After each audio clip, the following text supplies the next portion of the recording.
Hi, this is Kat with Bedijat, and in this video I'm going to show you a little tip on how you can reinforce your stretch bracelets. Now we get this question a lot. People always have trouble with stretch bracelets, with them breaking or wearing out over time, and that can happen, but I'm going to show you a couple little tricks that I've learned over the years that really help reinforce them. So we are going to be using the Beadsmith Opal on here, and this is our stretch jewelry fiber. I have some 8mm wood beads here, and these are going to help me just sort of demonstrate the technique, but please feel free to use whatever beads that you want. I'm going to be using a big eye needle, and I brought this out because what's really great is in the pack you get 4 of them, so you can really utilize these for a lot of different projects. But just to kind of give you a little sneak peek here, this has a really big eye. In fact, it's the whole length of the needle, so this is really great and easy for stringing. All right, so I have a pair of snips. You can also use scissors as well. And then we're going to be using a little bit of glue. And for this, I recommend getting the GS Hypo Cement. All right, so if you have your little supplies here, let's go ahead and get started.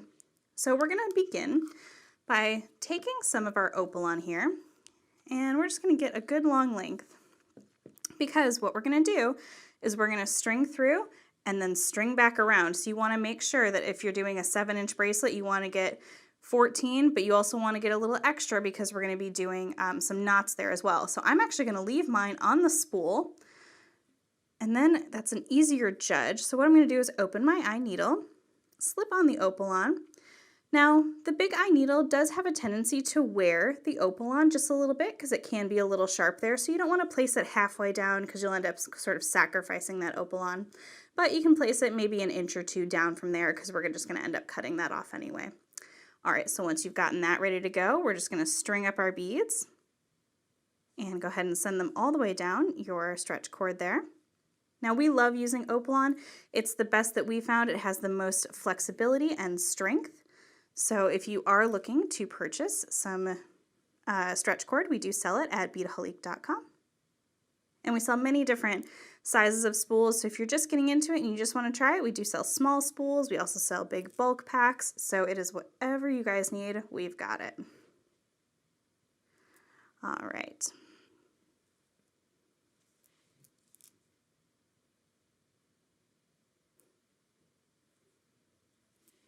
Okay, so now I've gotten all of my beads strung there, so I'm going to kind of move that a good ways down there, because what I want to do is I'm going to go ahead and kind of make it curve there, and I'm going to take this and bring it all the way back to the front there. So I'm going to actually scooch it down just a little bit further, because you're just kind of eyeballing this. Obviously it's going to be a little bit tighter when you wear it, but just to kind of eyeball, okay, that'll get me around at least once more and plenty of room for knotting. All right, so now just same as we did before, just go through all those beads just one more time. And this is where that big eye needle is really helpful. It just finds its way straight through there. And you can just see that it just kind of zips up there at the end. And these wood beads are really great. I love the colors, and this is a nice multi-pack of colors. So if you did want to incorporate some wood beads into your stretch bracelet, perhaps you want to include some other beads as well. This is great because you'll get the chance to add, you know, maybe just a yellow or a black or you know, a white or a light brown, so you have lots of options there. All right. Coming through, and I'm almost back to the beads that I strung. So I'm going to come all the way back to the front, and now you want to be coming out the same side. So let me kind of flip this around here for you. All right. So I've gone through once and through twice, so I think I'm safe to clip off my opal on now. And we're just going to set that aside. So now what we're going to do is I'm going to actually just remove this because I don't want to poke myself. We're going to use it again in a minute. So now you take both of these ends and you're just going to tie a nice overhand knot, but before you do that, go ahead and try to scooch them down. Now, one thing that happens a lot with stretch is that you get it too tight and then the beads kind of crinkle.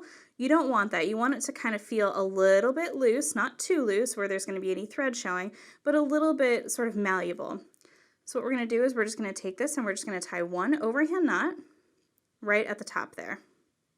And go ahead and pull that down, and we want to give it a nice little tug, again, making sure that our beads aren't crunching together. So now we're going to tie another little knot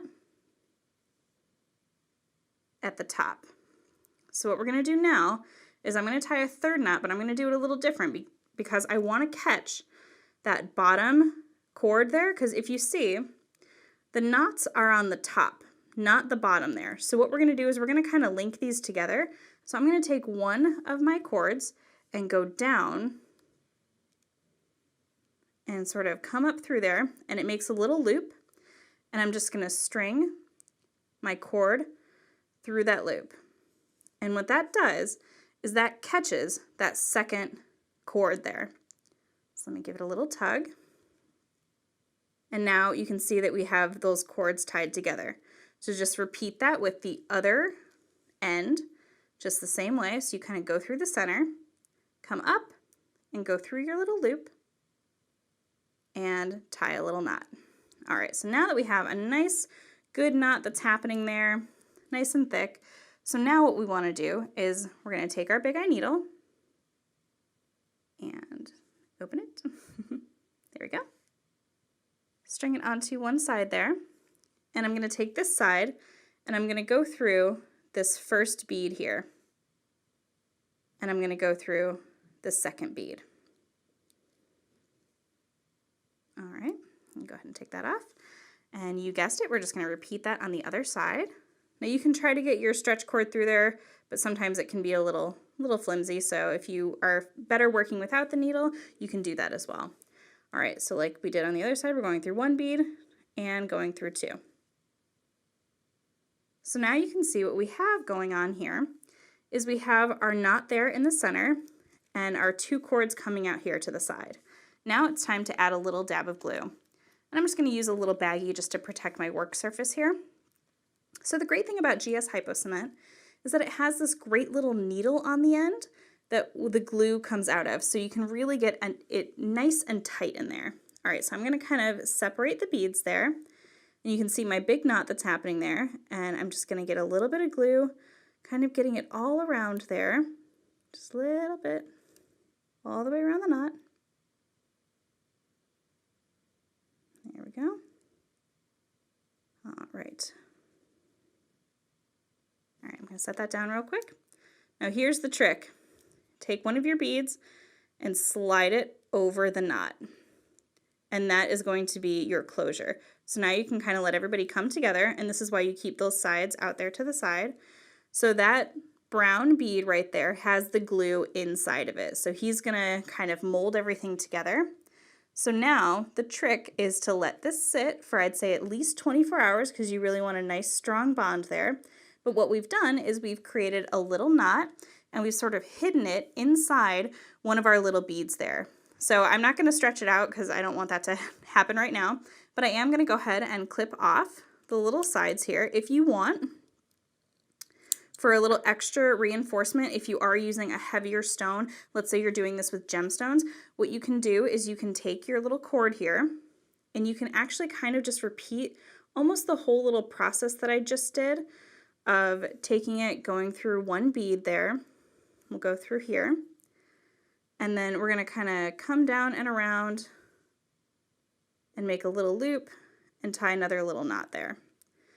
So you can kind of repeat that process if you want and pull it through and add a little bit of glue to a secondary knot. You do not have to, but if you are using, like I said, heavier gemstones, that could be an option for you as well, because we want your stretch bracelets to have a nice, beautiful, long life to them. All right, so be sure to let that dry 24 hours, and then it is all yours to wear and enjoy. You can get all of these supplies by heading over to beadaholique.com, and if you're new to our YouTube channel, be sure to hit that subscribe button below.